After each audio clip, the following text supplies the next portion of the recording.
Oke. Assalamualaikum warahmatullahi wabarakatuh. Perkenalkan, nama saya Alan Naranda. Di sini saya mewakili teman-teman saya ingin menyampaikan bahwa kami akan menjelaskan ataupun memaparkan materi tentang akses control list. Oke. Sebelumnya saya ingin memperkenalkan teman-teman saya dulu. Yang pertama, teman saya dengan nama Muhammad Faisal Azra. Kemudian ada Ergus dan Dewi Nurhafiza. Nah, teman-teman, video ini kami buat untuk memenuhi tugas mata kuliah Infrastruktur Enterprise di semester 4 Politeknik Egi Sambas. Di sini saya akan menganalogikan bagaimana cara kerja ataupun sistem akses control list. Nah, kita ambil contoh misalnya gedung pencakar langit dan memiliki banyak lantai. Nah, seperti yang kita ketahui bahwa gedung pencakar langit ini memiliki banyak lantai dan di setiap lantai ini pasti memiliki beberapa petugas dan beberapa fungsi dari gedung-gedung itu.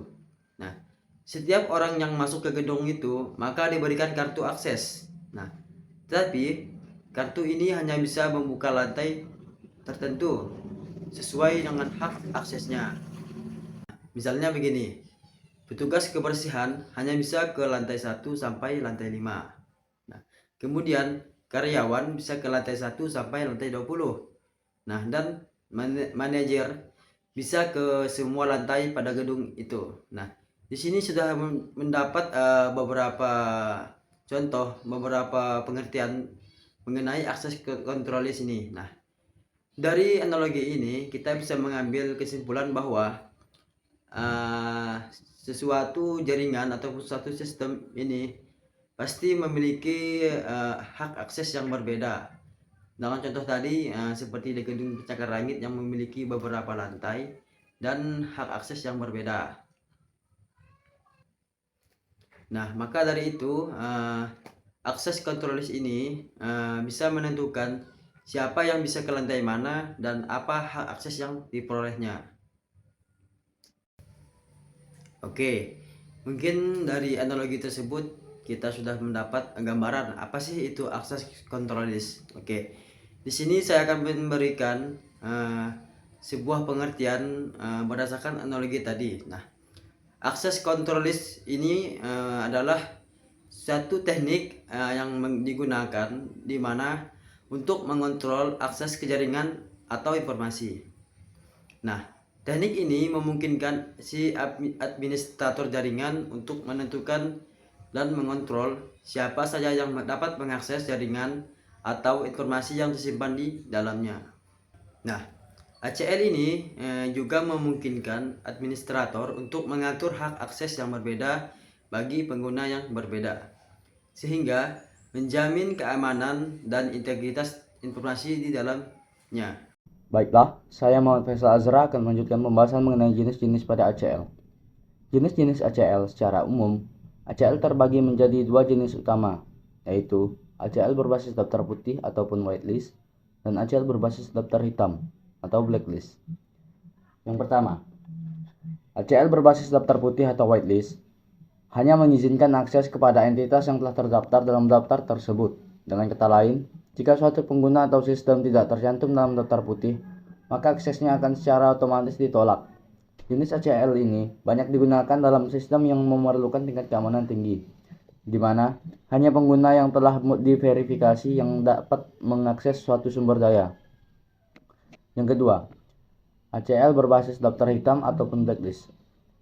Berbeda dengan daftar putih, ACL berbasis daftar hitam berfungsi untuk memblokir akses entitas tertentu yang tercantum dalam daftar tersebut. Entitas yang tidak masuk dalam daftar hitam secara default akan diberikan akses. ACL jenis ini sering digunakan dalam sistem keamanan jaringan untuk memblokir alamat IP, domain, atau akun pengguna yang dianggap berbahaya. Beberapa keuntungan ACL yaitu: 1. Menjaga keamanan jaringan. Menjaga keamanan jaringan dapat mencegah akses tidak sah dan serangan. Kedua, kontrol lalu lintas data. Kontrol lalu lintas data dapat menyaring paket data berdasarkan IP atau protokol. 3. Meningkatkan kinerja jaringan. Meningkatkan kinerja jaringan dapat mengurangi beban jaringan. Keempat, fleksibel. Fleksibel bisa disesuaikan dengan kebutuhan organisasi. Kelima, pencegahan malware. Pencegahan malware dapat membatasi akses ke sumber terpercaya. Baiklah, saya Argus akan menjelaskan cara kerja ACL atau Access Control List. ACL bekerja dengan cara membaca daftar aturan secara berurutan. Artinya setiap paket data yang dimasukkan oleh pengguna ke dalam sebuah sistem akan dibaca satu persatu. Kemudian, data yang dimasukkan tersebut akan dicek satu persatu apakah data tersebut sesuai dengan aturan yang berada di dalam ACL. Apabila data tersebut sesuai, maka sistem akan menerima pengguna tersebut hingga bisa mengakses data yang ada di dalam sistem tersebut. Dan apabila pengguna salah memasukkan ataupun data yang dimasukkan tidak benar, tidak sesuai dengan aturan yang berada di dalam ACL, maka sistem akan otomatis menolak pengguna tersebut sehingga keamanan sebuah sistem itu bisa menjadi lebih terjaga. Baiklah, saya akan menjelaskan fungsi dari ACL atau Access Control List.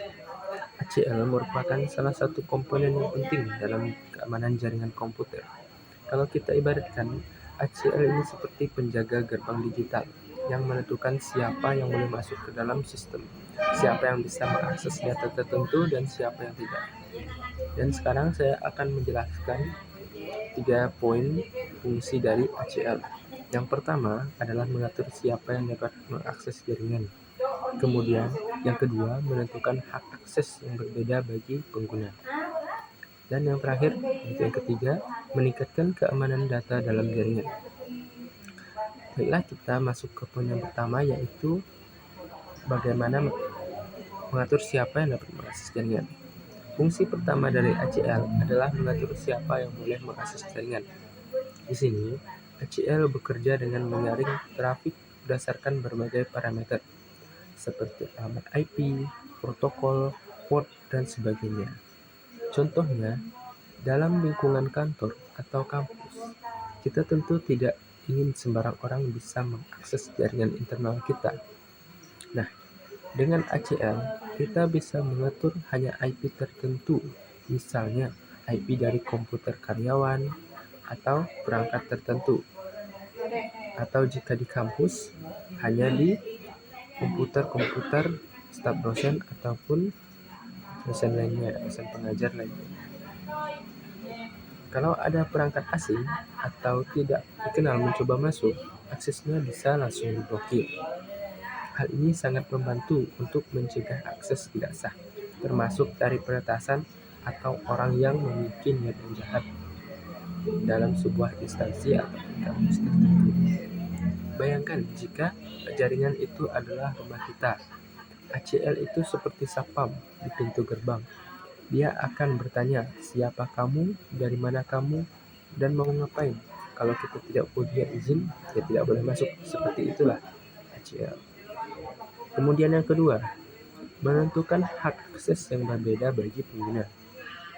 Fungsi kedua dari ACL adalah memberikan tingkatan hak akses yang berbeda-beda sesuai kebutuhan pengguna.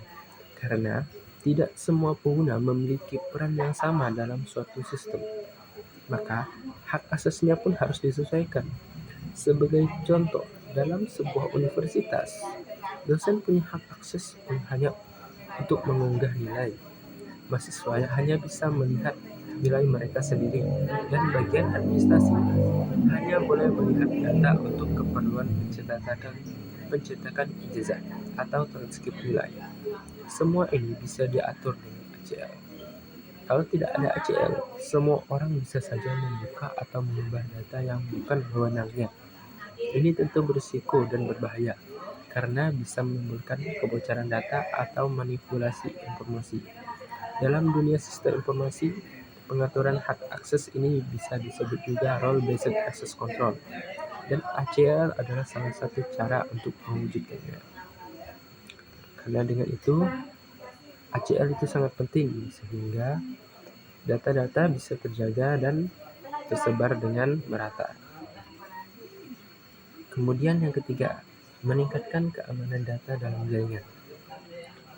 Fungsi ketiga yang tidak kalah penting, ACL berperan untuk meningkatkan keamanan data dalam jaringan.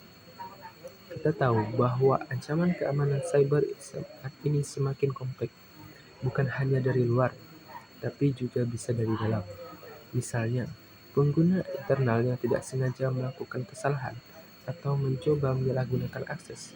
Dengan ACL, kita bisa meminimalkan risiko tersebut. ACL dapat mencegah perangkat asing atau tidak sah mengakses data penting dan juga mengatur agar pengguna hanya bisa mengakses sesuai kebutuhannya. Contoh nyatanya bisa kita lihat di dunia kesehatan. Rumah sakit biasanya memiliki data pasien yang sangat sensitif. Dokter hanya boleh melihat rekam medis pasiennya. Perawat hanya bisa melihat data perawatan, dan bagian administrasi hanya melihat tagihan dan pembayaran.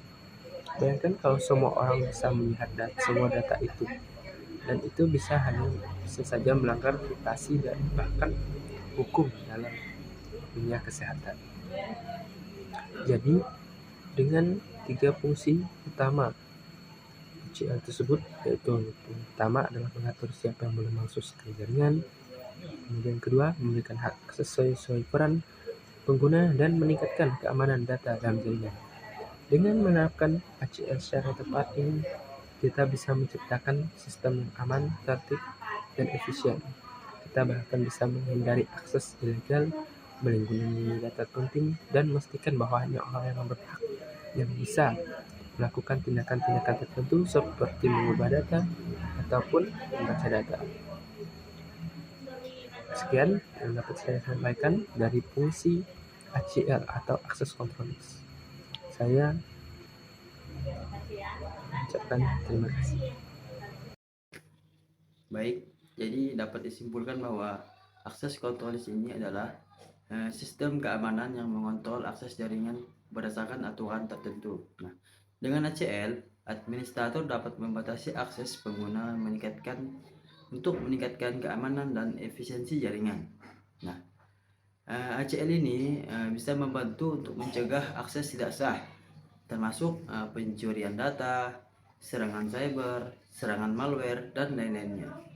Nah, ACL ini juga bisa mengoptimalkan pengelolaan lalu lintas jaringan dalam infrastruktur enterprise. Nah, dengan kata lain, dengan adanya ACL ini maka sebuah sistem atau sebuah jaringan jadi dapat terlindungi dengan baik dan lebih optimal. Nah, menurut kami ACL ini juga bisa menjadi salah satu pilihan dalam mengamankan sebuah sistem atau menjaga integritas data. Oke, mungkin cukup sekian dari kelompok kami. Mohon maaf jika ada salah kata. Wabillahi taufiq wal hidayah. Wassalamualaikum warahmatullahi wabarakatuh.